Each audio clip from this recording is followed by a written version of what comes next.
तो guys are we live? Audio video सब कुछ क्लियर है क्या? बताइए मुझे फटाफट। Are we live? Today's target is ratio analysis.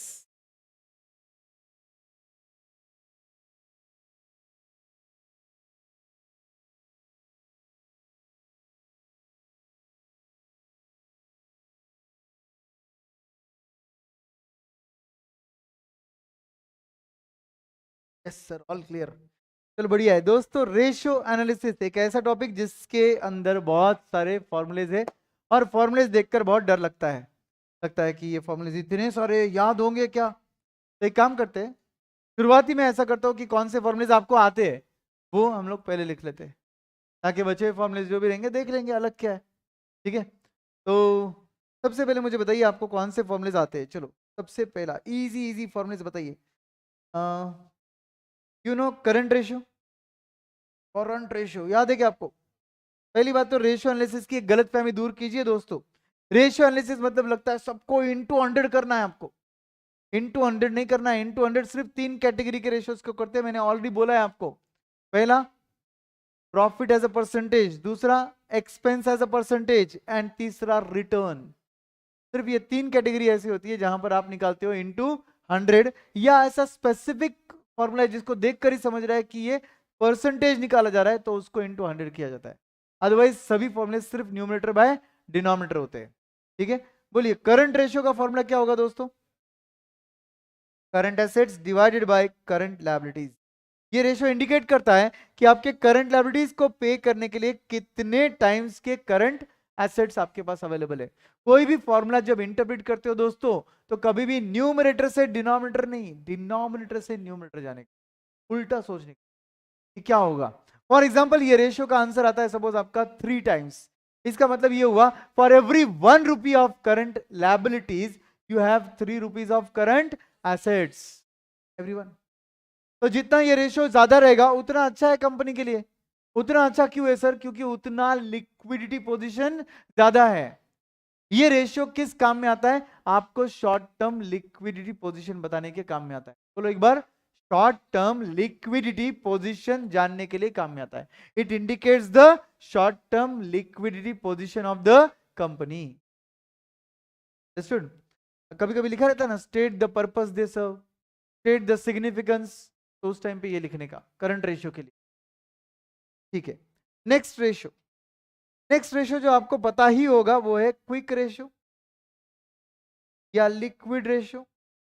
याद है दोस्तों? बोलिए फॉर्मूला क्या रहेगा इसका? Quick assets bye by current liabilities. Everyone, liabilities के सामने, करंट लायबिलिटीज के सामने आपका क्विक एसेट्स कैसा है वो देखने के लिए काम में आता है। ओके, नाउ क्विक एसेट्स क्या होता है सर? सर क्विक एसेट्स क्या होता है? करंट एसेट्स में से लेस लिक्विड एसेट्स माइनस करने का। जो इजीली कन्वर्टेबल इनटू कैश नहीं हो सकते वो माइनस करने का, मतलब स्टॉक माइनस होगा एंड प्रीपेड एक्सपेंसेस भी माइनस होंगे, जो कि generally assume to be zero होते हैं। क्वेश्चन आंसर सॉल्व करते वक्त generally assume to be zero होते हैं। Sir can we assume stock to be zero? अब आप ही सोचिए, बिजनेस आपका है, स्टॉक जीरो कैसे होगा 31 मार्च को? अगर यस प्रीपेड एक्सपेंसेस जीरो, ये तो नॉर्मल बात है। तो इसलिए कभी भी जनरल अजम्पशन क्या रहना चाहिए? स्टॉक जीरो या prepaid expense zero? Prepaid expenses zero. ठीक है, ये रेशियो भी आपको पता है। ये रेशियो क्या दिखाता है? ये रेशियो दिखाता है वेरी शॉर्ट टर्म लिक्विडिटी। ठीक है, वेरी शॉर्ट टर्म लिक्विडिटी बताता है ये ratio. Idealistically 2:1 should be considered as current ratio अच्छा, and 1:1 is considered to be quick ratio अच्छा। बट ये जो भी हम बोल रहे हैं ये सब बुकिश है, ये सब लिखने के लिए, बस एमसीक्यू में आ जाए तो याद रख लेना। बाकी अदरवाइज इसका रियल लाइफ में कोई सिग्निफिकेंस नहीं है, बिकॉज रियल लाइफ में industry to industry and company to company ये डिफर होता है। ठीक है, जैसे फॉर एग्जांपल मेरा शूज का बिजनेस है, आपका ज्वेलरी का बिजनेस है, क्यों आपका करंट रेशियो मेरा करंट रेशियो 2:1 रहना चाहिए भाई? मेरा बिजनेस नेचर अलग है, आपका बिजनेस नेचर अलग है, समझे? तीसरा रेशियो जो आपको ऑलरेडी पता है, वो बहुत इजी वाले रेशियोज जो है ना वो मैं देख रहा हूं। ठीक है, चंद्रा क्या बोल रहे हैं यहाँ पर? Shekhar sir, very high current ratio is inefficient management as improper utilization of current assets which is risky. Yes, very high current ratio indicates you that आपका अननेसेसरी लिक्विडिटी पोजीशन ज्यादा ही बड़ा है। तो अगर आपका अननेसेसरी लिक्विडिटी पोजीशन बहुत ज्यादा है, इसका मतलब आप क्या कर रहे हो, कैश एंड कैश बैलेंसेस ज्यादा रख रहे हो बैंक कंपनी में। इसका अदर वे इंडिकेशन क्या होता है कि आपका यूटिलाइजेशन ऑफ फंड्स प्रॉपरली नहीं हो रहा है। ठीक है, रिस्क पॉइंट ऑफ व्यू से हम तो बोलेंगे रिस्क कभी भी बहुत कम है, विच इज रिस्की नहीं, रिस्क बहुत कम है। करंट रेशियो जितना हाई रहेगा रिस्क उतना कम रहेगा, बट रिटर्न्स उतने कम रहेंगे, रिटर्न्स उतने कम रहेंगे बिकॉज आप कैश को कैश में ही रख रहे हो, काय के रिटर्न्स आ रहे हैं आपको। तो रिस्क क्यों कम होगा, क्योंकि कैश तो कैश में ही पड़ा है, कहीं और लगा ही नहीं है बिजनेस में, तो वो तो क्या रिस्क ले ही नहीं रहे हो आप, समझे। Next ratio is working capital, जिसको बोलते हैं नेट वर्किंग कैपिटल। बोलो क्या फॉर्मूला रहेगा, नेट वर्किंग कैपिटल का फॉर्मूला क्या रहेगा दोस्तों, current assets minus current liabilities. तो ये बस आपको ये दिखा रहा है कि आपके बिजनेस में current assets minus current liability करके नेट इन्वेस्टमेंट आपका कितना है डे टू डे एक्टिविटी, आपके day to day working of company के लिए आपका नेट इन्वेस्टमेंट कितना है। फॉर एग्जांपल मेरा करंट रेशियो, करंट एसेट्स था 100, करंट लायबिलिटीज था 40, इसका मतलब नेट करंट एसेट्स हो गया 60। तो इसका मतलब डे टू डे वर्किंग में ग्रॉसली इन्वेस्टेड था 100, बट उसमें से मेरे जेब में से इन्वेस्टमेंट हुआ 60 का, 100 के अगेंस्ट पेएबल था 40, 100 के अगेंस्ट पेएबल था 40। तो ये रेशियो आपको पता है ऑलरेडी, इन रेशियोज में कोई डाउट है क्या किसी को। Okay, now tell me, do you know debt equity ratio, debt equity ratio पता है क्या दोस्तों ये आपको। यस, जैसा नाम वैसा फॉर्मूला, क्या फॉर्मूला होना चाहिए बोलिए, डेट अपॉन इक्विटी। तो डेट में क्या आता है बता दीजिए सर एक बार, लॉन्ग टर्म डेट आते हैं। इक्विटी में क्या आता है, equity share capital plus reserve and surplus plus preference share capital भी आता है, याद रखिए। ठीक है, तो यहां पर तीन चीजें आएगी, share capital, reserve and surplus, ये दोनों भी इक्विटी शेयर्स के पैसे, और प्रेफरेंस शेयर्स भी आएगा, प्रेफरेंस शेयर कैपिटल।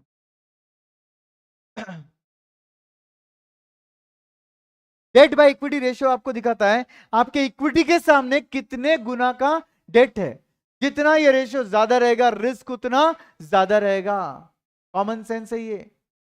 डेट ज्यादा ले रहे हो इसका मतलब फाइनेंशियल लिवरेज बढ़ रहा है, फाइनेंशियल लिवरेज बढ़ रहा है तो कंपनी का रिस्क बढ़ रहा है, but at the same time tax shield भी मिल रहा है, इसलिए वैल्यू बढ़ रही है। पागल मत होना इसके लिए, अरे डेट लेने से वैल्यू बढ़ती है, वैल्यू बढ़ाओ डेट लो, एक लेवल तक डेट लेना चाहिए, ज्यादा डेट ले लोगे तो फाइनेंशियल डिस्ट्रेस में आ जाओगे, याद है चैप्टर नंबर 1। तो डेट इक्विटी रेशियो ये भी आपको पता है। फिर आपको डेट टू टोटल एसेट्स ये समझता क्या, अगर एग्जाम में क्वेश्चन में आ जाता है debt to total assets ratio, क्या लगता है आपको फॉर्मूला क्या होना चाहिए, yes, debt divided by total assets. Now guys, debt मतलब long term debt and total assets मतलब क्या, current assets and fixed assets का टोटल। तो टोटल एसेट्स में से डेट की फंडिंग कितनी होगी, इसके लिए कुछ कुछ लोग डेट में शॉर्ट टर्म डेट भी ऐड करते हैं, क्योंकि टोटल एसेट्स में करंट एसेट्स भी ऐड किया है, क्योंकि तुमने टोटल एसेट्स में करंट एसेट्स भी ऐड किया है, तो कभी कभी शॉर्ट टर्म डेट भी ऐड किया जा सकता है। बट अगर आप शॉर्ट टर्म डेट ऐड कर रहे हो इधर तो नोट लिखना चाहिए, नहीं ऐड कर रहे हो तो भी नोट लिखना चाहिए, समझ गए। तो नोट लिखकर काम करो इधर, ये दिखाएगा आपको आपके टोटल एसेट्स के फंडिंग में डेट का फंडिंग कितना। अगर ये रेशियो आपका 0.34 आया मतलब क्या हुआ, टोटल एसेट्स में से 34% पैसा डेट से आया है, ऑल ऑफ यू। देन दोस्तों नेक्स्ट रेशियो जो आपको थोड़ा इजी जाएगा वो रहेगा इंटरेस्ट कवरेज रेशियो। कौन सा,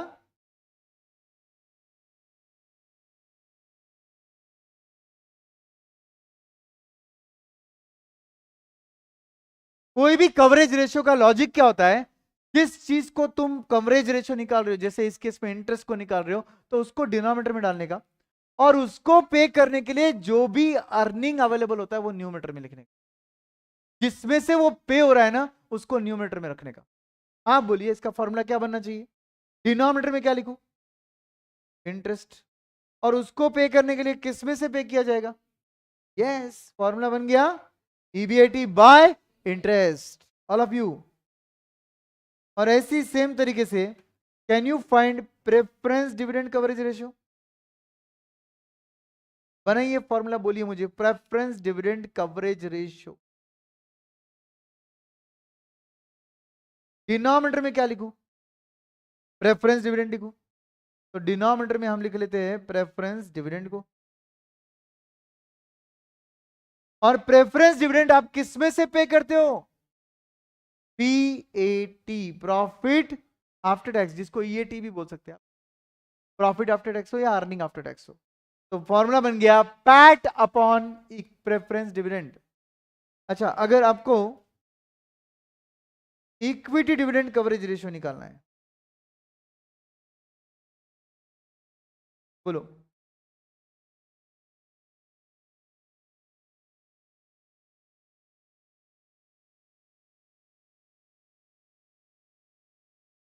इक्विटी डिविडेंड कवरेज रेशियो निकालना है मुझे, फॉर्मूला डिनोमिनेटर में क्या लिखूं? इक्विटी का डिविडेंड, और उसको किस में से पे करते हैं आप? एनआई में से पे करते हो, इसलिए न्यूमरेटर में आ जाएगा नेट इनकम। एवरीवन, क्या फॉर्मूलेज इजी है? क्या रेशियो एनालिसिस इजी है? फॉर्मूला बनाओगे तो इजी है, रट्टा मारोगे ना, टेंशन में रहोगे ना, अरे फॉर्मूला लिखना है, तो फिर हार्ड जाएगा। डरने का नहीं, formulas, everything is logical, thing is magical. Now इसके अलावा आपको और कौन सा फॉर्मूला इजी जाएगा, मैं वो डिस्कस कर रहा हूं। तो टर्नओवर रेशियोज याद है क्या आपको? टर्नओवर मतलब क्या होता है सर? सेल्स। तो हर टर्नओवर रेशियो का मैंने आपको फॉर्मूला सिखाया था लिवरेज के वक्त, इसी सेशंस में, रैपिड रिवीजन में। मैंने बोला आपको कि किसी भी चीज का टर्नओवर रेशियो निकालना है ना, तो उस पहले तो टर्नओवर को सेल्स बल्कि सेल्स बोलकर न्यूमरेटर में डालने का, और डिवाइडेड बाय उस चीज का नाम लिखने का जिसका आप टर्नओवर रेशियो निकाल रहे हो। Logic clear? I repeat, numerator में आएगा टर्नओवर मतलब सेल्स, और डिनोमिनेटर में आएगा उस चीज का नाम जिसका आप निकाल रहे हो टर्नओवर रेशियो। चलो ट्राई करते हैं। पहला है टोटल एसेट्स टर्नओवर रेशियो।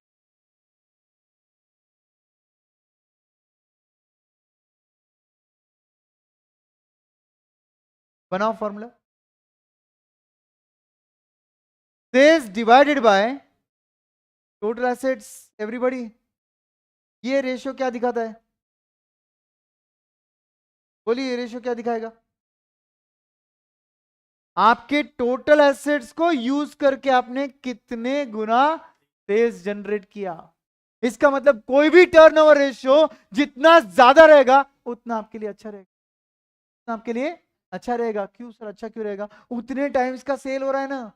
तो सिग्निफिकेंस इसका कैसे लिखा जाता है? It indicates how efficiently we are utilizing total assets in the business to generate. बोलो एक बार सब लोग, it indicates how efficiently we are utilizing dash total assets in the business to generate dash sales. You remember this? Okay, अगला formula बनाते हैं, fixed assets turnover ratio.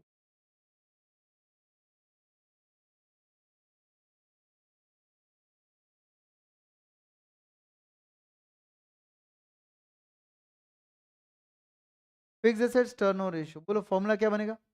Sales by fixed assets. Everyone, क्या indicate करता है ये ratio? Fixed assets use कर कर हम कितने टाइम्स का सेल जनरेट कर रहे हैं। पहला वाला फॉर्मूला इंडिकेट कर रहा था टोटल एसेट्स, जिसमें fixed as well as current assets दोनों आते हैं, और नीचे वाला फॉर्मूला सिर्फ फिक्स्ड एसेट्स दिखा। ऑब्वियसली इसका इंडिकेशन आप क्या बोलोगे? इट इंडिकेट्स, बोलो, how efficiently we are utilizing fixed assets in the business to generate sales. Now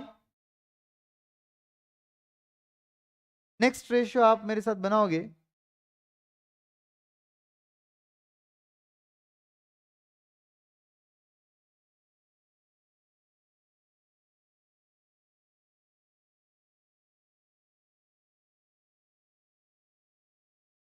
working capital turnover ratio.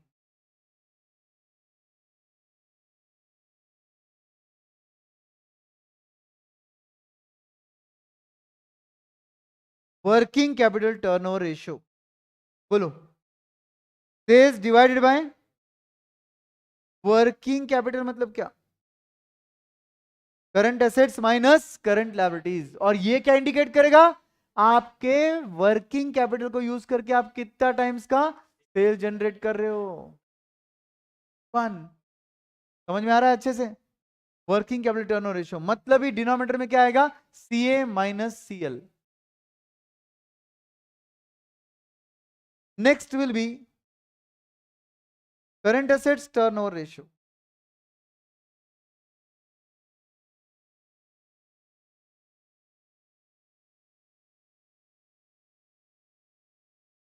बोलिए formula. Sales upon current assets. और ये क्या इंडिकेट करता है? करंट एसेट्स को यूज कर कर आप कितने टाइम्स का सेल जनरेट कर रहे हो। इजी है। Next ratio capital turnover ratio. Next ratio is capital turnover ratio. थोड़ा सोच के बोलिए, कैपिटल मतलब क्या आना चाहिए? Capital employed. कैपिटल एम्प्लॉयड मतलब क्या होता है? पूरा बैलेंस शीट लायबिलिटी साइड एक आइटम को छोड़ा तो करंट लायबिलिटीज। मतलब total of all the balance sheet liability side एक आइटम निकाल देना उसमें से करंट लायबिलिटीज। मतलब क्या क्या लेना? Equity share, reserves and surplus, preference shares, debentures, long term loan, short term छोड़कर। समझ गए? तो यहां पर डिनोमिनेटर में आएगा कैपिटल एम्प्लॉयड। क्या इंडिकेट कर रहा है ये? कैपिटल एम्प्लॉयड को यूज कर कर आप कितने टाइम्स का सेल जनरेट कर रहे हो। It indicates how efficiently we are utilizing capital employed in the business to generate sales.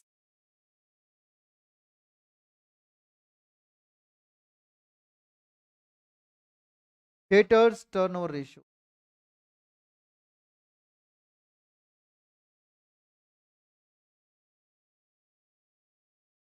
Debtors turnover ratio.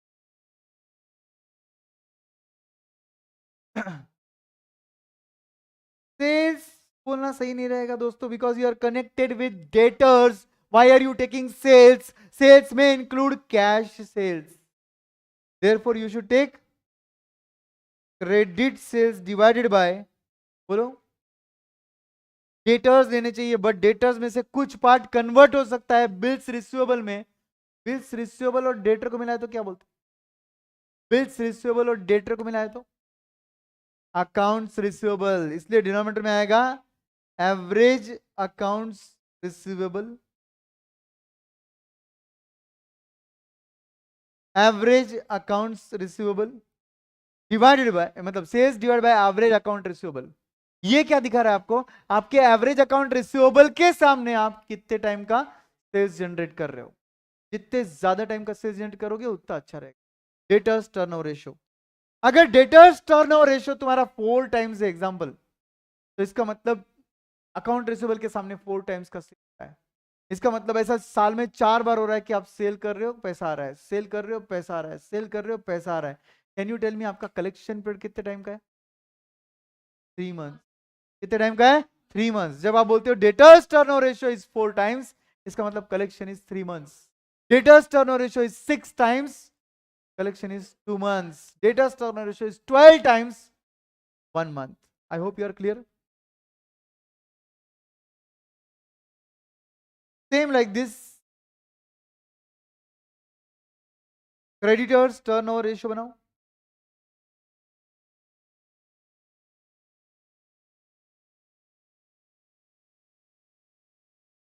बोलिए। creditors turnover ratio, credit sales की जगह क्रेडिट परचेसेस। अरे सर टर्नओवर है सर, अरे वो क्रेडिटर है ना, तो ऑब्वियसली क्या लेना पड़ेगा? Credit purchases. And that should be divided by average accounts payable which includes 2 items, bills payable plus creditors, all of you. तो ये क्या दिखाएगा कि आपके अकाउंट्स पेएबल के सामने आपके क्रेडिट परचेसेस कितने हैं। अगर सेम लॉजिक यहां पर भी आता है, अगर ये 2.4 टाइम्स का आपका टर्नओवर हो गया, 2.4 टाइम्स, इसका मतलब क्या हुआ? आपका पेमेंट टू क्रेडिटर 5 मंथ्स में। कैसे सर? 2.4 टाइम हो रहा है, मतलब एक बार क्रेडिट मतलब परचेस किया पेमेंट किया, परचेस किया पेमेंट किया, और अगली बार परचेस किया और 0.4 में ही पेमेंट हो गया। तो अब कैसे निकालते हैं सर 2.4 से 5 मंथ्स? 12 डिवाइडेड बाय 2.4 करो, 12 डिवाइडेड बाय 2.4 करो, आया 5 मंथ्स। तो इसका मतलब कभी भी टर्नओवर रेशियो से अगर आपको नॉर्मल पीरियड चाहिए तो आप क्या करोगे? 12 डिवाइडेड बाय टर्नओवर रेशियो करो।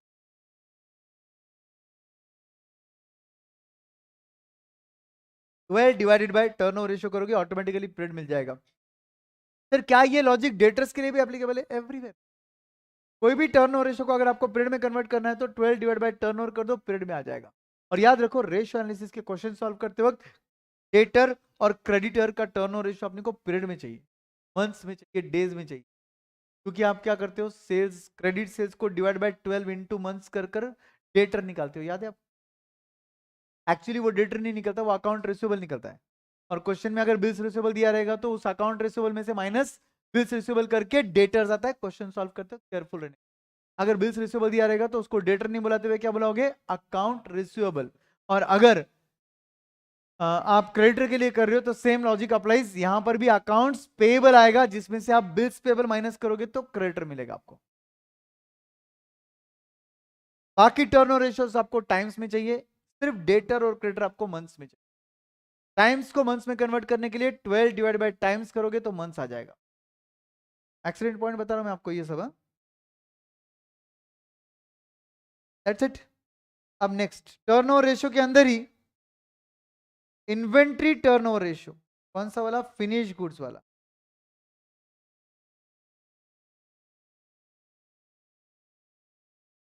थोड़ा केयरफुल रहने का इन्वेंट्री के वक्त। क्यों सर?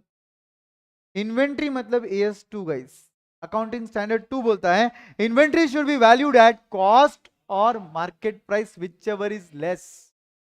जनरली लेस क्या होता है? कॉस्ट। तो अब आप सोचिए फिनिश गुड्स का लोअर क्या रहेगा? सेल लोअर रहेगा या सीओजीएस?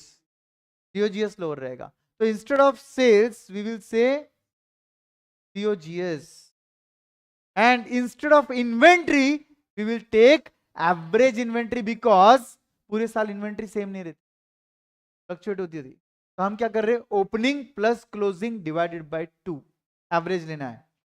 ये डिनोमिनेटर में आएगा एवरेज इन, क्या आएगा? Average inventory. बोलो न्यूमरेटर में क्या चेंज किया तुमने? सर सेल्स की जगह COGS, क्यू AS2 लिख दो उधर, AS2 की वजह से। एंड इन्वेंट्री की जगह क्या ले लिया? एवरेज इन्वेंट्री, बिकॉज पूरे साल यूनिफॉर्म इन्वेंट्री थोड़ा ना रहेगी, आपकी इन्वेंट्री चेंज होती रहती है साल भर में। Yes, average inventory. समझ गए? और अब अगर मैं इसी इन्वेंट्री को रॉ मटेरियल का इन्वेंट्री रेशियो बनाना चाहता हूं, instead of finish goods I want to make it for raw material, no problem. Instead of COGS raw material का कॉस्ट ले लो। जैसे फिनिश गुड्स का कॉस्ट COGS होता है दोस्तों, रॉ मटेरियल का कॉस्ट क्या होता है? रॉ मटेरियल कंज्यूम्ड होता है, जो आप देखते हो कहां पर? कॉस्ट शीट का पहला आइटम, कॉस्ट शीट का पहला item, opening stock plus purchases minus close, raw material consume divided by average inventory. ऊपर वाला इन्वेंट्री ऑफ फिनिश गुड्स था, नीडलेस टू से, और नीचे वाला inventory of course raw material का एवरेज रहेगा, रॉ मटेरियल का एवरेज रहेगा। एवरीबॉडी अच्छे से समझ रहा है? अब आते हैं आपके और रेशियोज। इतने सारे रेशियोज हमको आते हैं, हमको पता ही नहीं था, और भी आते हैं आपको, और भी आते हैं आपको दोस्तों, जैसे कि GP रेशियो। अरे सर बाय हाथ का खेल, GP रेशियो बोलो फॉर फेवरेट है आपका, gross profit by sales, and of course ये रेशियो इनटू 100 रहता है, बिकॉज ये profit as percentage of sale. GP ratio is last में इनटू 100। GP रेशियो जैसे निकाला वैसे ही सेम निकालते हैं एक और रेशियो, NP रेशियो। क्या फॉर्मूला बनेगा NP रेशियो का? Yes, net profit upon sales into 100। मगर सर कौन सा प्रॉफिट लेने का बहुत कंफ्यूजन होता है सर, ध्यान से सुनो, लास्ट अवेलेबल प्रॉफिट लो। कौन सा प्रॉफिट लोगे? Last available profit. मतलब क्या सर? अगर इंटरेस्ट नहीं है, टैक्स नहीं है, प्रेफरेंस डिविडेंड नहीं है, ईबीआईटी। अगर इंटरेस्ट है, टैक्स नहीं है, प्रेफरेंस डिविडेंड नहीं है, ईबीटी। टैक्स भी है, ईएटी। प्रेफरेंस डिविडेंड भी है, NI. Sorry sorry sorry, last available सिर्फ नेट प्रॉफिट तक लेने का, मतलब पीएनएल इमेजिन करने का। PNL, profit after tax. PNL का लास्ट अवेलेबल प्रॉफिट कौन सा होता है? Profit after tax. तो don't take after preference dividend, NI नहीं लेने का, एनआई नहीं लेने का। कौन सा लेने का? Profit after tax. PNL imagine करने का। पीएनएल का लास्ट प्रॉफिट कौन सा होता है? प्रॉफिट आफ्टर टैक्स, प्रोविजन के बाद आता है ना वो। यस, अगर टैक्स नहीं है तो प्रॉफिट बिफोर टैक्स। अगर इंटरेस्ट भी नहीं है तो profit before interest and tax. अगर इन्होंने वर्ड यूज कर दिया ऑपरेटिंग प्रॉफिट रेशियो, क्या वर्ड यूज कर दिया बोलो?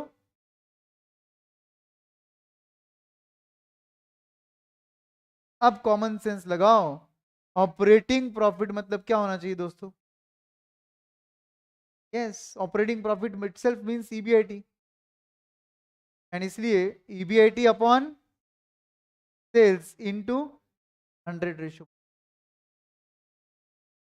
EBIT upon sales into 100 ratio बन जाएगा अगर आपको निकालना है ऑपरेटिंग प्रॉफिट रेशियो।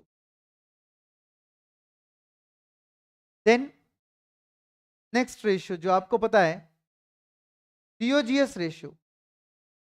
जैसे प्रॉफिट एज परसेंटेज होता है वैसे एक्सपेंस एज परसेंटेज भी हो सकता है। सीओजीएस रेशियो बोलो, बोलो formula. Yes, COGS divided by sales into 100। COGS divided by sales into 100. What is this? Expense as a percentage of sale. Expense as a percentage of sales. Then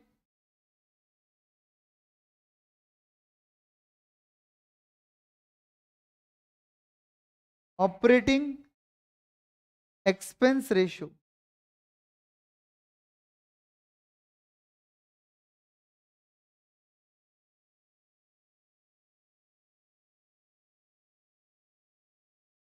और इसी के connection में मैं एक और ratio लिखना चाहूंगा,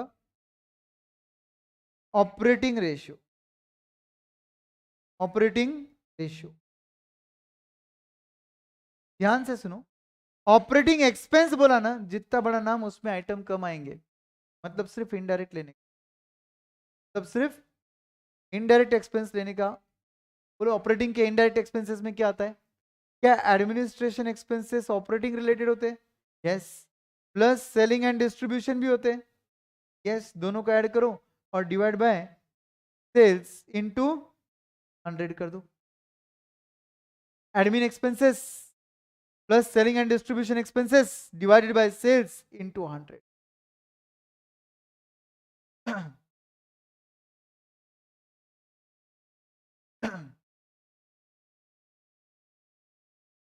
नाउ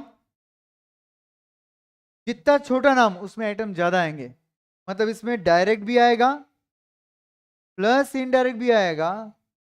अब आप सोचिए डायरेक्ट एक्सपेंसेस कौन से होते हैं ऑपरेटिंग के? सीओएस। सीओजीएस क्या होता है? डायरेक्ट कॉस्ट ऑफ ऑपरेशन होता है, plus administration expenses plus selling and distribution expenses guys, divided by sales into 100. Yes.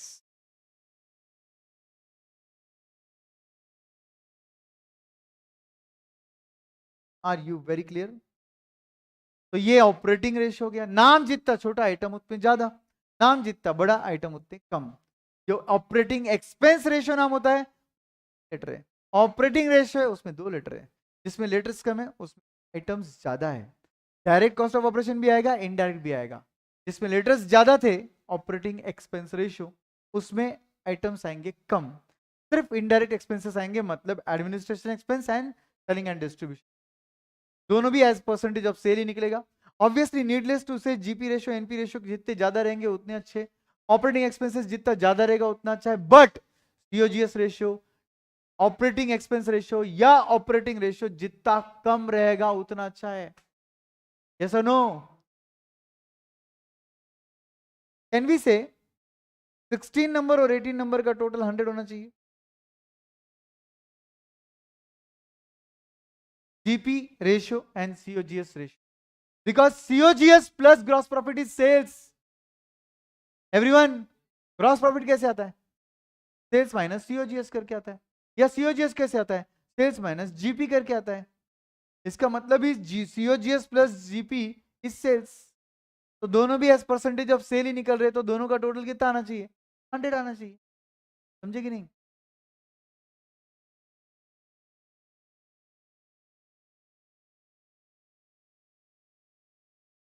Then another very easy ratio is financial expense ratio. बोलो फॉर्मूला क्या रहना चाहिए?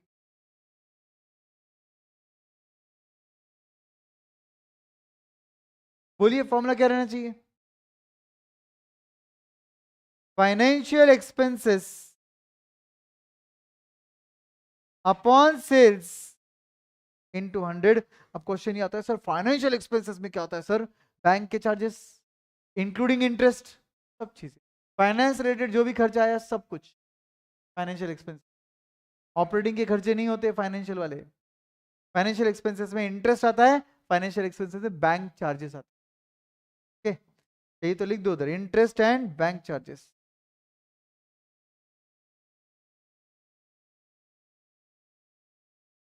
Interest and bank charges are your financial expenses.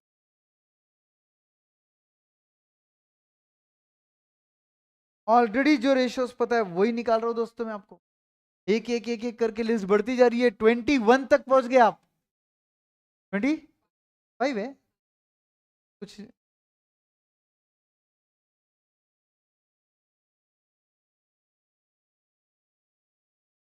कहीं पे repeat हुआ क्या? 7 number repeat हो गया, तो ये 8 है, तो ये 9 हुआ, और ये 10 हो गया। कोई बात नहीं, यहां पर 11 12 13 और 14 15 16 17 13 भी रिपीट हो गया, तो ये 14 15 16 17 18 19 20 21। क्या बात है, जबरदस्त। अब 22 23 24 एंड 25 पे जा रहे हैं हम लोग। 24 रेशियोज हो गए दोस्तों। अब बातें है ROI, रिटर्न ऑन इन्वेस्टमेंट। दोस्तों रिटर्न का कोई भी फॉर्मूले का लॉजिक तो हमने ऑलरेडी डिस्कस किया है। कोई भी रिटर्न का फॉर्मूले का लॉजिक क्या होता है दोस्तों? डिनोमिनेटर में आता है, जिस चीज पर आप रिटर्न निकाल रहे हो उसका नाम मतलब टोटल इन्वेस्टमेंट, लास्ट में इनटू 100 होगा, क्योंकि रिटर्न बोला मतलब परसेंटेज आने वाला है। अब आप सोचिए टोटल इन्वेस्टमेंट पर आप क्या कमा रहे हो? EBIT। क्या कमा रहे हो? EBIT। और क्योंकि सिर्फ बिफोर टैक्स ले रहे हो आप, इसलिए इसको बना दो, और ये बन गया ROI का फॉर्मूला बिफोर टैक्स। अब इसी को अगर मुझे आफ्टर टैक्स बनाना है तो क्या करना पड़ेगा? अगर 26 बनाऊं मैं इसको, और ये आफ्टर टैक्स बनाऊं, तो it will be EBIT after tax के लिए। यस, एनीथिंग आफ्टर टैक्स बनाना होगा तो इनटू 1 माइनस टैक्स करना होता है। आपका फॉर्मूला बन गया return on investment after tax के लिए, EBIT into 1 minus tax divided by total investments into 100। Let me clarify you, total investment मतलब capital employed. Total investment is nothing but capital employed, which is nothing but balance sheet का पूरा total, एक item को छोड़कर। Yes, current liabilities को, current liabilities को छोड़। समझ में आ गया? Any doubt guys? इसी को बोलते हैं रिटर्न ऑन कैपिटल एम्प्लॉयड। इसी को बोलते हैं दोस्तों रिटर्न ऑन कैपिटल एम्प्लॉयड। अगर आपको लग रहा होगा रिटर्न ऑन कैपिटल एम्प्लॉयड कुछ बहुत अलग है, कुछ नहीं है दोस्तों।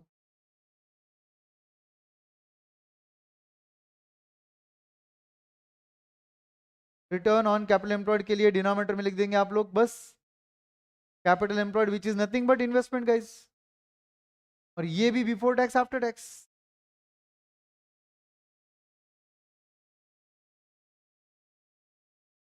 समझ में आ रही है बात आपको?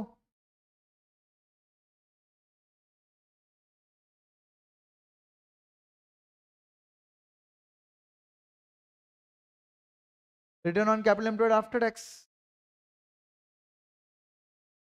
EBIT into 1 minus tax divided by capital employed. Capital employed is nothing but total investments.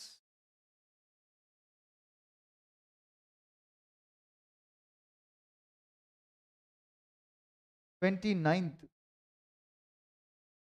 Return on net worth की बात करते हैं। What is return on net worth? Denominator में क्या लिखूं? Net worth. What is net worth guys? Last में इंटू 100 करना है आपको। नेटवर्थ में 3 चीजें आती है, equity share capital, reserves and surplus, preference share capital भी आता है। सर वो तो इक्विटी बन गया।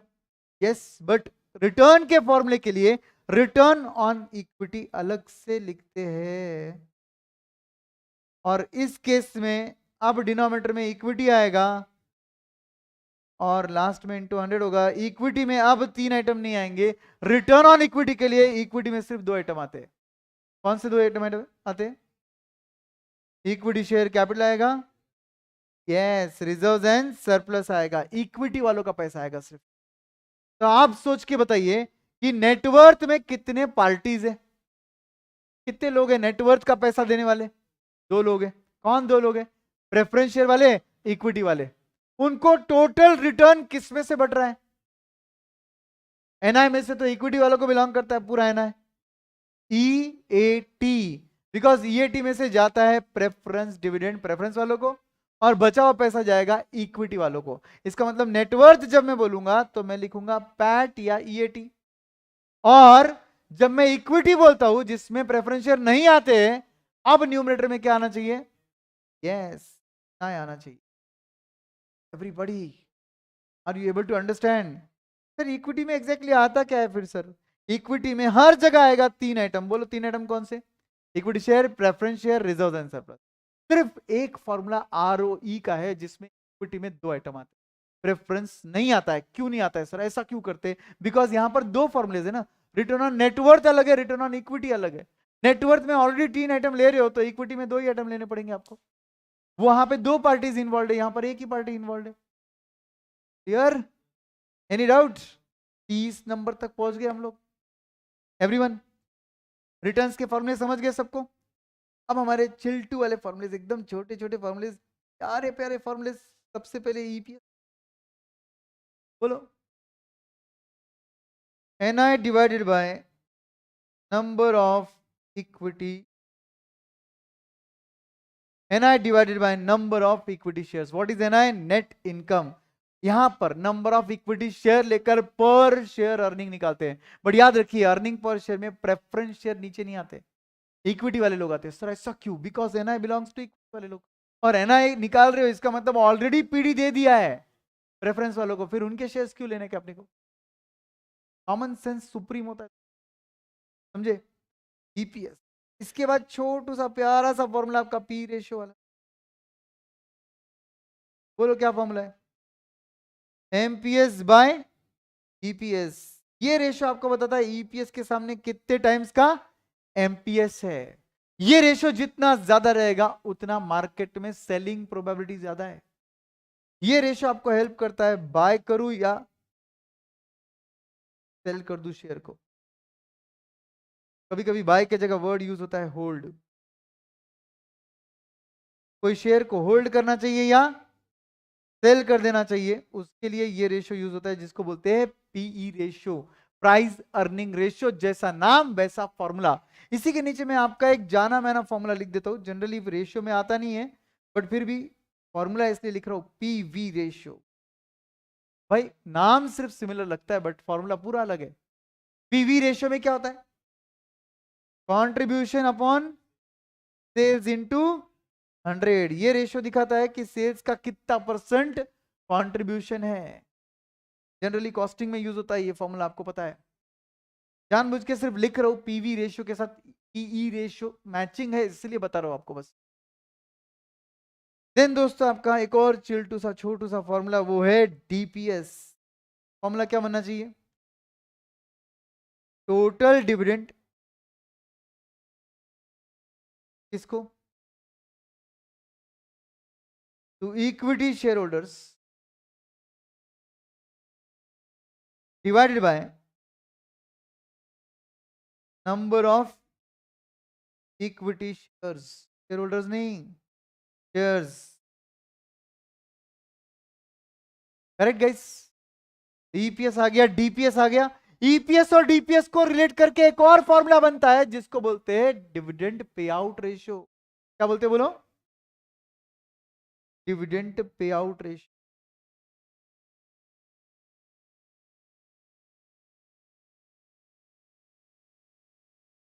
बोलिए फॉर्मूला क्या बनना चाहिए? डिनोमिनेटर में क्या लिखूं? कोई भी फॉर्मूला डिनोमिनेटर से न्यूमरेटर रिलेट होने वाला है। डिनोमिनेटर में क्या लिखूं? यस, में से डीपीएस कितना जाएगा जरा परसेंटेज टर्म में निकाल लो। ईपीएस का कितना परसेंट आप पे कर रहे हो इन द फॉर्म ऑफ, क्या एवरीवन? सपोज आप बोलते हो पे out ratio is 40%, means retention ratio कितना हुआ? 60%।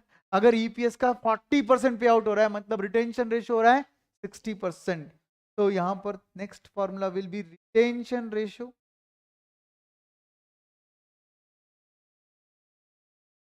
Is equal to 100 minus dividend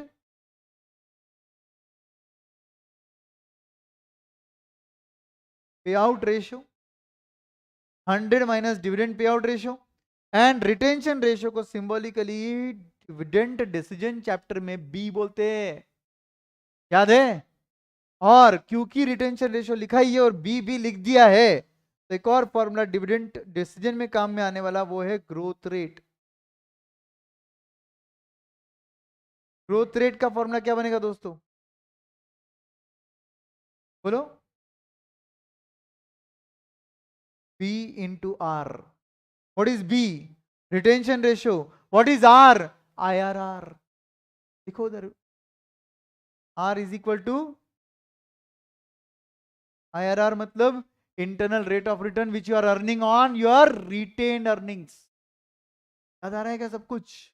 मैं जानबूझ के सभी कनेक्शन एक साथ बता रहा हूं क्योंकि पेपर पूरा एक साथ लिखना है आपको। ओके, एग्जाम ओरिएंटेड डिस्कशन है ये तो पूरा। यस गाइस, नेक्स्ट रेशियो जो आपको ऑलरेडी पता है वो है डिविडेंड यील्ड। नाम सुना है क्या? कोई भी यील्ड बोला ना तो वो रिटर्न होता है। रिटर्न होता है मतलब लास्ट में इनटू 100 आएगा। और रिटर्न्स निकालते हो कभी भी आपके इन्वेस्टमेंट पर रिटर्न निकालते हो आप। किस पर निकालते हो बोलो? इन्वेस्टमेंट पर। तो आप बोलिए डिविडेंड यील्ड निकालना है तो डीपीएस आने वाला है, डिविडेंड पर शेयर। अब यील्ड निकालना है, डिविडेंड एज यील्ड मिल रहा है अपने को, किसमें मिल रहा है, कब मिलेगा आपको? Dividend per share. सपोज एक शेयर पे 2 रुपए का डिविडेंड है तो 2 रुपए का डिविडेंड आपका रिटर्न आएगा, मगर आपको उसके लिए इन्वेस्ट क्या करना पड़ेगा? शेयर्स की फेस वैल्यू या market value? Market value of course. इसलिए यहां पर आएगा एम एस इंटू 100। इंटू 100 क्यों कर रहे? यील्ड है भाई, रिटर्न है, इंटू 100 होने ही वाला है एवरीवन। तो अगर 2 रुपए का डिविडेंड है, फेस वैल्यू 10 रुपए, मार्केट वैल्यू 20 रुपए है, बोलो यील्ड कितना हुआ? 2 रुपए का डिविडेंड है, 10 रुपए फेस वैल्यू है, 20 रुपए मार्केट वैल्यू है, यील्ड कितना परसेंट है? 10%। 2 डिवाइडेड बाय 20 करना पड़ेगा ना, मार्केट प्राइस बोला अपन ने एवरीवन। ऐसी एक फॉर्मूला बनता है अर्निंग्स यील्ड एवरीवन। अब आप बोलिए, ऊपर के फॉर्मूले को देखकर भी मॉडिफाई कर सकते हो, लॉजिक भी लगा सकते हो। यील्ड बोला मतलब रिटर्न निकालना है, लास्ट में इंटू 100 होगा। इस बार अर्निंग्स यील्ड है तो ईपीएस आएगा। अर्निंग पर शेयर आपको कब मिलेगा? जब आप आज इन्वेस्ट करोगे मार्केट प्राइस पर शेयर। इन्वेस्ट क्या करना होता है? मार्केट प्राइस, ना के face value. Dividend yield, earning yield,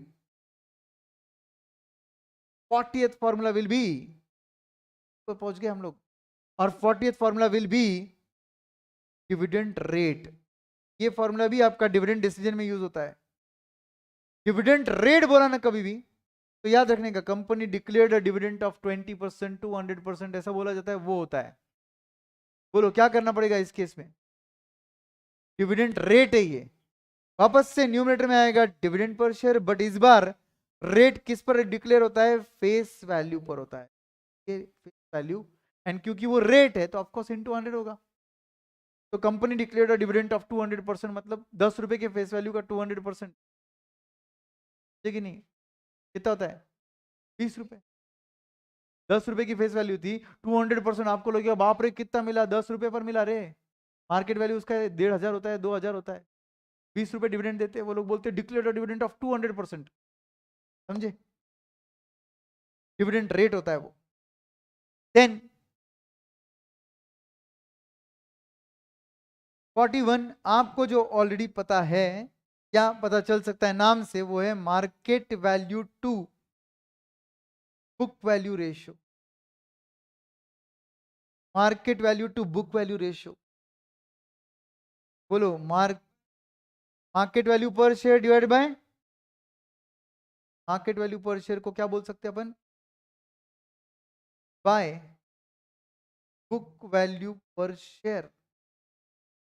ये दिखाता है बुक वैल्यू पर शेयर के मुकाबले मार्केट वैल्यू कितने टाइम्स का, बुक वैल्यू पर शेयर के कंपैरिजन में मार्केट वैल्यू कितने टाइम्स का है। But book value per share face value नहीं होता है, equity share capital plus reserves and surplus का टोटल को divide by number of shares करना पड़ता है। ये आपकी बैलेंस शीट है, fixed assets plus current assets will give you total assets, will be obviously equal to total liability, minus करोगे current liabilities, minus करोगे लॉन्ग टर्म लोन्स, अब जो बचा, एंड ऑब्वियसली माइनस करोगे प्रेफरेंस शेयर्स, अब जो बचा ना, ये टोटल बुक वैल्यू है, इसको पर शेयर करना है। मतलब ही इसमें दो आइटम आने वाले, equity share capital plus reserves and surplus, ये टोटल को divide by number of shares करोगे तो बुक वैल्यू पर शेयर आएगा। बुक वैल्यू पर शेयर अगर 25 रुपए, मार्केट में दाम चल रहा है 250, तो 10 टाइम्स हो गया आपका वैल्यू।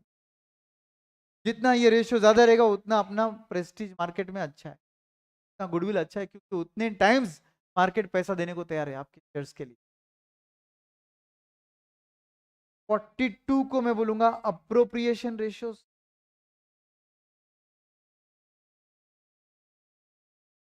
अब इसमें एक नहीं करेंगे अपन, सिंपल मैं आपको बता देता हूँ। देखिए आपको फाइनेंशियल पार्ट याद है, लेवरेज का फाइनेंशियल पार्ट याद है, बोलिए क्या क्या था। ईबीआईटी माइनस करते थे, इंटरेस्ट मिलता था, ईबीटी माइनस करते हो, टैक्स मिलता है, ईएटी माइनस करते हो, रेफरेंस डिविडेंड मिलता है, एनआई, एनआई के साथ तीन चीजें पॉसिबल है, या तो आप एनआई से इक्विटी का डिविडेंड दे दो, या तो इसे रिजर्व एंड सरप्लस में ट्रांसफर करो, या तो डिविडेंड इक्विलाइजेशन फंड को ट्रांसफर। याद आया dividend equalisation fund, there is something called as defensive stock.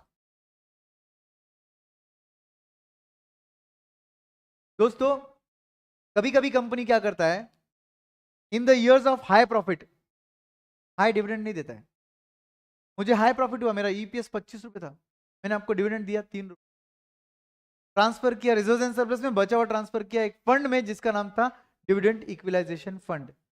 IT company हूं, अगले साल लॉसेस हो गए, उस डिविडेंड इक्विलाइजेशन फंड से विड्रॉ करूंगा 3 रुपए, आपको दूंगा 3 रुपए। अगले साल प्रॉफिट हुआ 10 रुपए, फिर से दूंगा आपको 3 रुपए डिविडेंड, ट्रांसफर करूंगा रिजर्व एंड सरप्लस, कुछ पार्ट ट्रांसफर करूंगा डिविडेंड इक्विलाइजेशन। उसके अगले साल और प्रॉफिट हुआ, फिर से सेम करूंगा। उसके अगले साल कम प्रॉफिट हुआ, जितना भी डेफिसिट गिर रहा है उतना वापस विड्रॉ करूंगा डिविडेंड इक्विलाइजेशन फंड से, और आपको 3 रुपए या 3 रुपए के ऊपर डिविडेंड दूंगा। इसका मतलब आपके माइंड में मैं एक इंप्रेशन क्रिएट कर रहा हूं कि मेरी कंपनी का बिजनेस मॉडल बहुत ही स्टेबल है। ऐसी कंपनीज को बोलते हैं डिफेंसिव स्टॉक्स।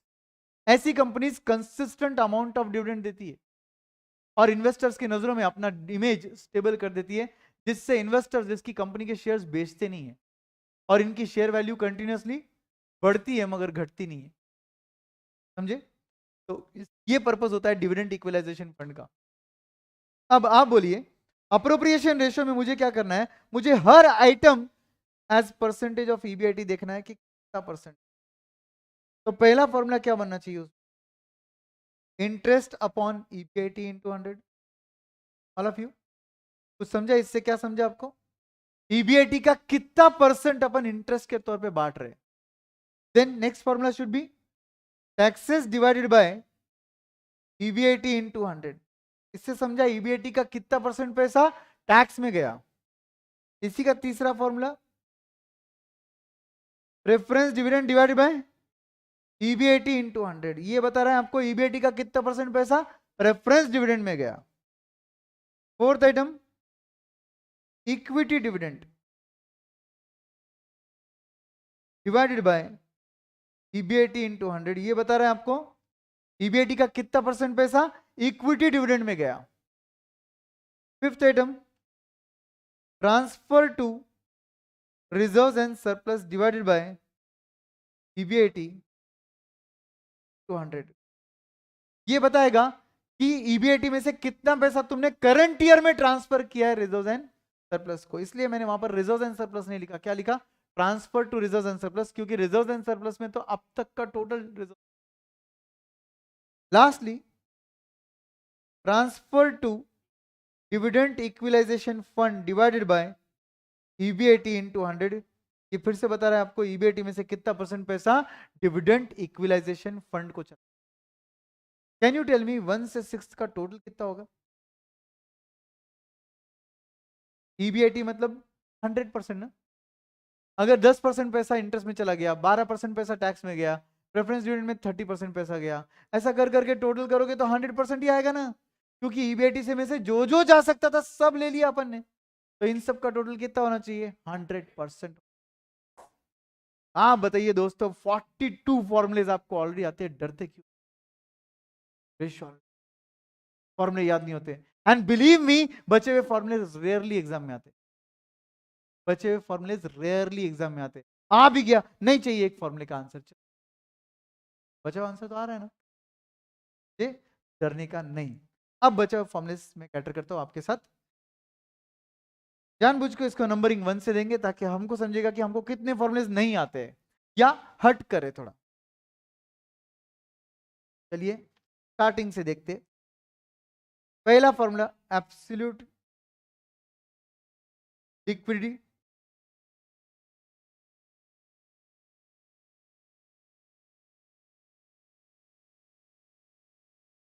ऑब्लिक, इसको बोलते हैं कैश रेशियो। ये लिक्विडिटी में करंट रेशियो, क्विक रेशियो, उससे भी सुपर क्विक रेशियो जैसे काम करता है। ये रेशियो आपको सिर्फ कैश एंड बैंक बैलेंस लेने बोलता है, और ऑब्वियसली इसके साथ साथ एक वर्ड सिर्फ लिखते हैं फॉर्मूला पर लिखने के लिए, वो है मार्केटेबल सिक्योरिटीज डिवाइडेड बाय, ये करता है करंट लायबिलिटीज। और ये बोलता है कि नियर फ्यूचर में जितने करंट लायबिलिटी पे करना है उसके सामने आज कैश कितना अवेलेबल है। नियर फ्यूचर में जो आपको करंट लायबिलिटी पे करना है उसके सामने आज रेडी कैश कितना अवेलेबल है, बैंक कितना अवेलेबल है, वो दिख रहा है। पहला वाला रेशियो देख रहा था करंट एसेट्स कितने अवेलेबल है, करंट रेशियो। दूसरा वाला देख रहा था क्विक रेशियो कितने अवेलेबल है, उसने स्टॉक और प्रीपेड एक्सपेंसेस को निकाला, उसने बोला बाकी सबको निकाल, सिर्फ कैश बैंक रख, और अब देख कितना रेडी कैश बैंक अवेलेबल है। इसको बोलते हैं कैश रेशियो, इसको बोलते हैं एब्सोल्यूट लिक्विडिटी रेशियो, याद रहेगा। दूसरा ratio basic defence oblique interval ratio.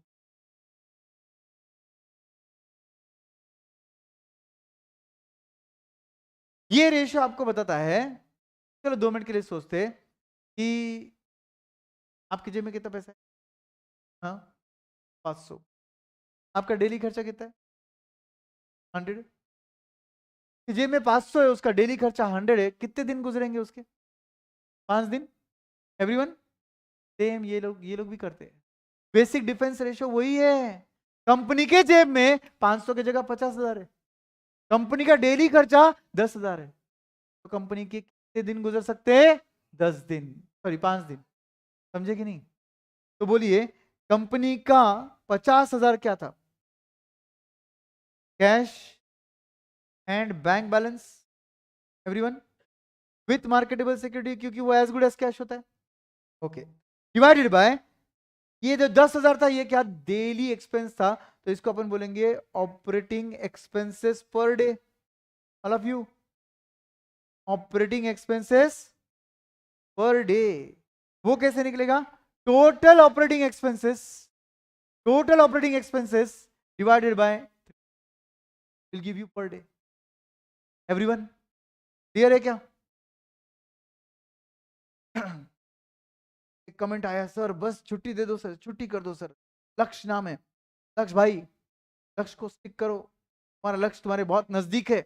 और अगर छुट्टी करो ये मन किया ना, दिमाग में भी आया, दिल में भी आया ना, तो पहले पढ़ाई करने का और एक्स्ट्रा पढ़ने का याद रखना, मगर दिमाग का नहीं सुनने, अपने लक्ष्य को ध्यान देने का। ठीक है, तो बेसिक डिफेंस और इंटरवल रेशियो आपको बताता है कि आपकी कंपनी के पास जितना कैश अवेलेबल है उसमें कितने दिन गुजर सकते हैं। ठीक है, नेक्स्ट रेशियो जो आपको पता नहीं था, जो डिस्कस नहीं किया हमने, उसका नाम है इक्विटी रेशियो। मैं जानबूझ के इसको डिस्कस करना चाहूंगा अगले रेशियो के साथ, जिसका नाम है डेट रेशियो। एक का नाम है इक्विटी रेशियो, एक का नाम है डेट रेशियो। अब दोनों भी क्या बोलते हैं कि भाई मेरे कैपिटल एम्प्लॉयड के सामने, डिनोमिनेटर में मैं लिख रहा हूं capital employed, nothing but debt plus equity. Denominator में इधर भी लिख देंगे कैपिटल एम्प्लॉयड। तो एक क्या बताएगा? इक्विटी कितना है, तो दूसरा क्या बताएगा? डेट कितना है। खत्म बात, फॉर्मूला जैसा वैसा लॉजिक। एक बता रहा है इक्विटी कितना है और एक बता रहा है डेट कितना है। सर यहां इक्विटी में कितने आइटम आएंगे? 3। सिर्फ एक जगह 2 आइटम आएंगे, वो है ROE, बाकी सब जगह 3 आएंगे। और यहां पर डेट क्या आएगा? लॉन्ग टर्म आएगा। कॉमन सेंस, क्यों? कैपिटल एम्प्लॉयड भी तो लॉन्ग टर्म ही होता है ना दोस्तों। उसमें ही अगर करंट लायबिलिटीज इंक्लूड नहीं किया है तुमने, तो ऊपर वाले में क्यों इंक्लूड करोगे तुम? समझ में आई बात? तो ऑब्वियसली इक्विटी रेशियो जितना ज्यादा उतना रिस्क कम, डेट रेशियो जितना ज्यादा रिस्क उतना ज्यादा। इजी है ये फॉर्मुलेस भी। इसको आप इंटू 100 भी कर सकते हो, नहीं भी कर सकते हो, डजेंट मैटर। इंटू 100 करोगे तो परसेंटेज में बताओगे कितना आ रहा है, 34%। और नहीं करोगे तो टाइम्स में बताओगे 0.34। अलग क्या है? नाउ फिफ्थ रेशियो जो आपको पता नहीं था या डिस्कस नहीं किया था, वो था capital gearing ratio. Capital gearing ratio दोस्तों, गियरिंग का मतलब क्या होता है? Adding fixed commitment items to our capital structure. Gearing को क्या बोलते हैं? लिखो उधर, fixed commitment items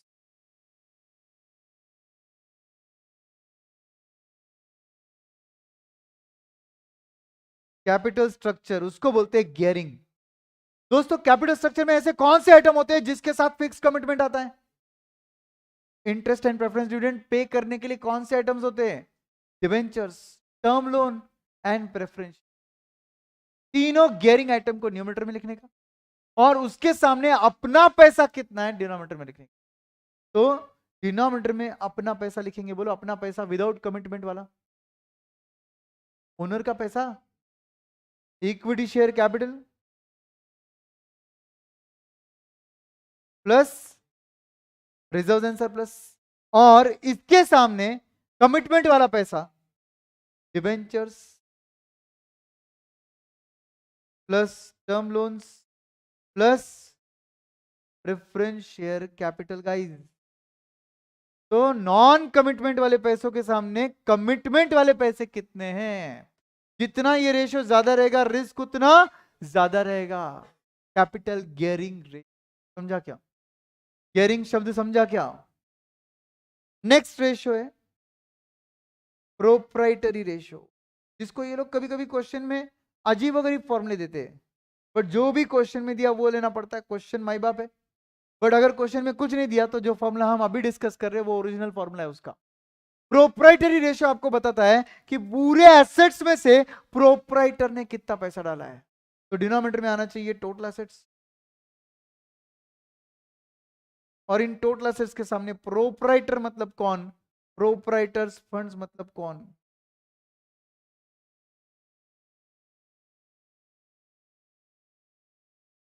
proprietors fund मतलब नेटवर्थ दोस्तों, और नेटवर्थ मतलब तीन आइटम दोस्तों,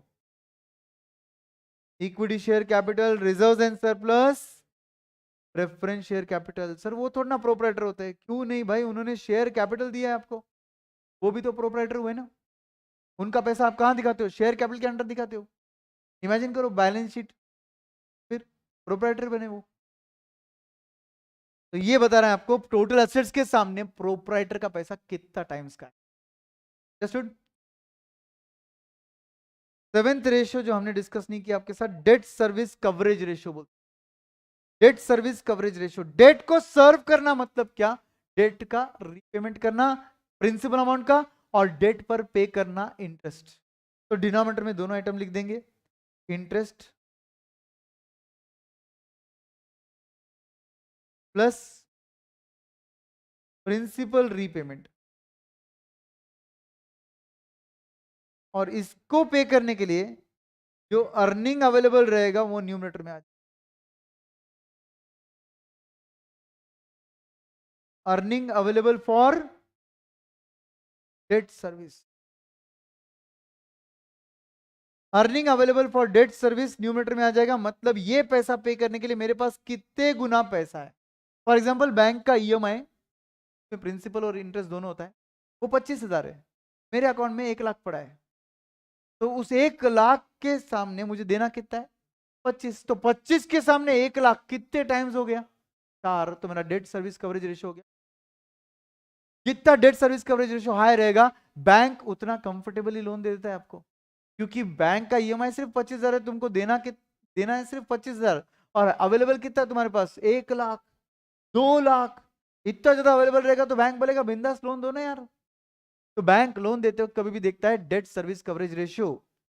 और अर्निंग अवेलेबल कैसे निकालोगे आप, अर्निंग अवेलेबल निकालने के लिए आपको निकालना पड़ता है profit after tax, add back करोगे आप डेप्रिसिएशन क्योंकि वो नॉन कैश है, एड बैक करोगे आप नॉन ऑपरेटिंग कोई एक्सपेंस रहेगा तो वो, क्योंकि वो डे टू डे एक्सपेंसेस नहीं है बिजनेस के ऑपरेटिंग के, अब नॉर्मल एक्सपेंस है वो आपके, और एड बैक करोगे आप इंटरेस्ट, क्योंकि उसी को पे करने के लिए पैसा देख रहे हैं हम कितना दे रहे, कितना अवेलेबल है, तो इंटरेस्ट क्यों एड बैक कर रहे हैं, क्योंकि उसी को पे करने के लिए कितना पैसा अवेलेबल है वो देखा जा रहा है, और माइनस करते हैं हम नॉन ऑपरेटिंग इनकम।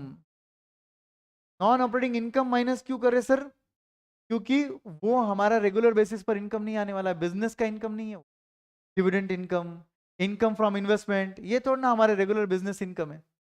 बैंक कभी भी बिजनेस इनकम को देखकर लोन देता है। तो इस तरीके से आप निकालते हो आपका debt earning available for debt service, star mark कर दो उधर न्यूमरेटर को और इधर स्टार मार्क कर दो, earning available for debt service. Done. Next ratio जो आपने डिस्कस करना है मेरे साथ, कौन से रेशियो बचे भाई, कोई रेशियो बचे ही नहीं अभी।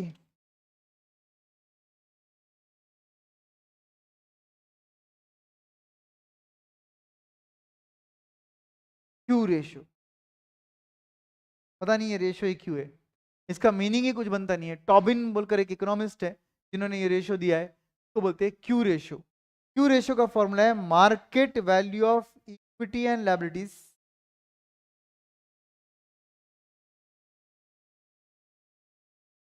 जितना भी आज मार्केट में देना है, divided by replacement cost of assets.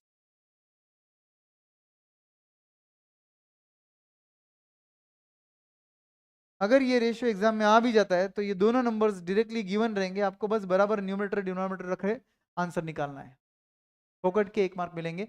बस ये फॉर्मूला याद रखो, रिप्लेसमेंट कॉस्ट के सामने मार्केट वैल्यू कितना है, इससे पता नहीं क्या समझता है, इनको ही समझता है। रिप्लेसमेंट कॉस्ट ऑफ एसेट्स के सामने market value of equity and liability, क्या संबंध, कोई भी रिलेवेंस नहीं है इसका, बट फिर भी आपके सिलेबस में बता दिया आपको। ठीक है। तो दोस्तों ये सभी रेशियोज हमने कवर कर लिए। रेशियो एनालिसिस के सभी रेशियोज डन है, डिस्कशंस के साथ, लॉजिक्स के। अब बात करते हैं रेशियोज कितने आते अपने को, 42, और नहीं आने वाले कितने, 8। मतलब 50 में से सिर्फ 8 नहीं आते, 42 आते। बट अपन डरते क्या है, रेशियोज है वो नहीं आते। इतने सारे रेशियोज है, इतने सारे में से सिर्फ 8 रेशियो है दोस्तों। जानबूझ के अलग लिस्ट बनाई है, रिवीजन के वक्त एलडीआर बोलकर पहले इसको रिवाइज करना, फिर जो आता है उसको रिवाइज करना। बट याद रखिए जो आता है उसको टाइम टू टाइम रिवाइज करते रहोगे तो ही वो एंड तक आएगा। डायरेक्ट एग्जाम के पहले आता है देख लेंगे, फिर वो एग्जाम में आता है और आपको दिखता है। ठीक है, देखिए important points to remember.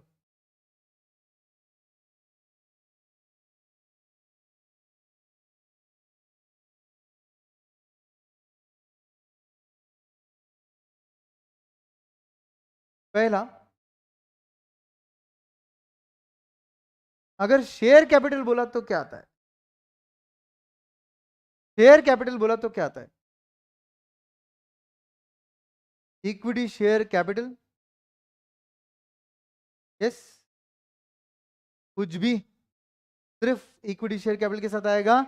Preference share capital, balance sheet आती है ना आपको, शेयर कैपिटल के अंडर क्या आता है दोस्तों, देखिए रेशियो एनालिसिस में अधिकतर नॉलेज अकाउंट्स का याद रखना, बैलेंस शीट कैसी बनती, कौन से हेडिंग में क्या आता है वो याद रखना, तो रेशियो ऑलरेडी क्लियर हो जाता है। दूसरा, नेटवर्थ ऑब्लिक प्रोप्राइटर्स फंड्स, जो प्रोप्राइटरी रेशियो में यूज होता है, ऑब्लिक इक्विटी, तीन नाम है इसके, is nothing but 1 plus reserves and, 1 क्या है, शेयर कैपिटल, समझे, 1 plus reserves and surplus. 3, capital employed, capital employed बोला, कैन वी से 2 plus long term date, everyone, 2 is net worth, net worth में आता है share capital plus reserve and surplus, and उसमें अगर लॉन्ग टर्म डेट भी ऐड कर देंगे तो कैपिटल एम्प्लॉयड आ जाएगा। या फिर और करके लिखेंगे, total of balance sheet minus current liabilities, total of balance sheet minus current liabilities will give you capital employed. अगर टोटल लायबिलिटीज बोला तो क्या आता है, टोटल लायबिलिटीज बोला तो क्या आता है, long term debt plus current liability आता है दोस्तों। टोटल लायबिलिटीज बोला तो क्या आता है, long term debt plus current liabilities आता है। टोटल लायबिलिटीज मतलब आउटसाइडर्स को देने वाला, short term as well as long term दोनों आ जाएगा इधर। Will you remember this all things, and याद रखिए जहां पर भी तुमने रिजर्व एंड सरप्लस ऐड किया है, जैसे कि नंबर 2 में ऐड होता है, नंबर 3 में ऐड होता है, तो ऐसे सिचुएशन में जहां जहां रिजर्व एंड सरप्लस ऐड हुआ है वहां बाय डिफॉल्ट एसेट साइड देखने का P&L बैलेंस अगर रहेगा तो वो लॉसेस होते हैं, और नीचे देखने का मिसलेनियस एक्सपेंसेस रहेगा तो वो फिक्टिशियस एसेट्स होते हैं। तो ये दोनों आइटम्स क्या करने का, माइनस, लिखो note, if we include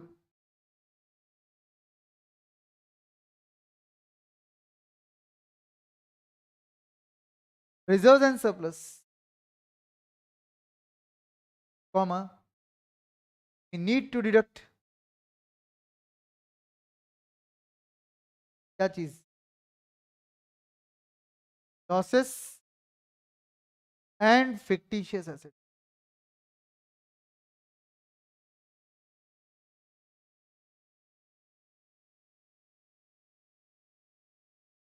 losses and fictitious assets everyone। Proprietary fund होते हैं ना, प्रोप्राइटरी फंड का एक इंपॉर्टेंट एडजस्टमेंट आपके साथ एग्जाम के डिस्कशन के एंगल्स, लास्ट आइटम आपके पास डिस्कस, ध्यान दो, ये आपका बैलेंस शीट होता है, fixed assets plus current assets, assets I am assuming no investments, I'm assuming no investments. वो भी assumption याद रखने का और लिखने का एग्जाम में. Will be obviously equal to total liabilities. यहाँ पर current liabilities, long term loans, यहाँ पर share capital और यहाँ पर reserves and तो हम लोग बुलाते हैं नॉर्मली प्रोप्राइटर्स फंड या तो नेटवर्थ. बराबर है कि नहीं? प्रोप्राइटरी रेशियो के लिए आपका फॉर्मूला है,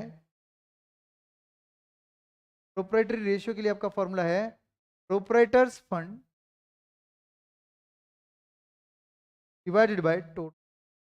बराबर बोल रहा हूं? अब प्रोप्राइटर फंड के जगह आई कैन राइट, यही निकालना है ना मुझे, तो can we say fix assets plus current assets करो माइनस करंट लायबिलिटी करो माइनस लॉन्ग टर्म लोन करो. तो can we say proprietors fund is equal to F A plus C A minus C L minus L T L. Everyone, long term liabilities. काफी बार question में L T L 0 होता है, तो उस case में ये बन जाएगा F A plus of C A minus C L net working capital. All of you. तो फिर प्रोप्राइटर्स फंड ऐसा भी तो लिखा जा सकता है F A plus net working capital divided by F A plus C. Total assets की जगह मैं क्या लिख रहा हूं? Fix assets plus current assets. And obviously मैंने अज्यूम क्या किया, क्वेश्चन में दिया रहेगा एलटीएल इज 0. क्वेश्चन में दिया रहेगा एलटीएल इज 0. क्या बात, इजी है. क्वेश्चंस में काफी बार बैलेंस शीट ट्रेडिंग पीएनएल दिया रहता है, रेशियो निकालने बोलते हैं, बट ऐसे क्वेश्चन एग्जाम में नहीं आएंगे. एग्जाम में रेशियो देंगे और आपको ये बैलेंस शीट पीएनएल ट्रेडिंग निकालने बोलेंगे, या तो उसके कोई कंपोनेंट्स देंगे, सेल निकालो, क्लोजिंग स्टॉक निकालो, डेटर निकालो, अकाउंट रिसीवेबल निकालो. समझे? बहुत केयरफुल रहना चाहिए छोटी छोटी बातों पे, ध्यान रखना चाहिए स्पीड का, but at the same time focus पूरा उसी क्वेश्चन पे डालना चाहिए जिस क्वेश्चन को आप सॉल्व कर रहे हो. काफी बार ऐसा होता है एग्जाम हॉल के बाहर जाने के बाद क्लिक होता है और ये शिट ये लेना था. इसका मतलब ही तुम एग्जाम हॉल में जब वो सॉल्व कर रहे थे तब तुम बचे हुए पेपर की सोच, जिस क्वेश्चन पे उसी का सोचो. ठीक है? समझ गए अच्छे से? Sir doing your questionnaire and your regular notes is enough? No, that's the only thing which is required along with MTP RTP. And MTP RTP, that too for your exam and previous exam, that's it. Nothing to worry. इसके आगे कुछ नहीं करना है, साक्षात भगवान आके बोल देंगे ये फाइनल में जा, अगर इतने अच्छे से करोगे तो. ठीक है? तो ये दोस्तों यहां पर हम एंड कर चुके हैं रेशियो एनालिसिस. अगले लेक्चर में हम कवर करेंगे नेक्स्ट टॉपिक. तो आप अभी तक रेशियो का पूरा सॉल्यूशन कर लो, क्वेश्चनियर डिस्कशन से जो भी क्वेश्चनियर से सॉल्व करना है सब सॉल्व कर लो. कल एक दिन हमारा सेशन नहीं होगा और परसों होगा, तो लकीली एक दिन मिला आपको और आपका बैकलॉग कवर करने के लिए. अगर कोई पार्ट और डिस्कशन का आपके क्वेश्चन पेंडिंग रहेगा, सॉल्व करो. ये लॉजिक्स जो हमने यूज किए थे ये लगाओ, आपकी चीजें और क्लियर हो. Thank you very much guys, see you tomorrow day after. Okay, bye bye.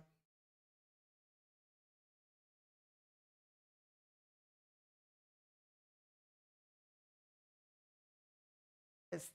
Bye bye guys.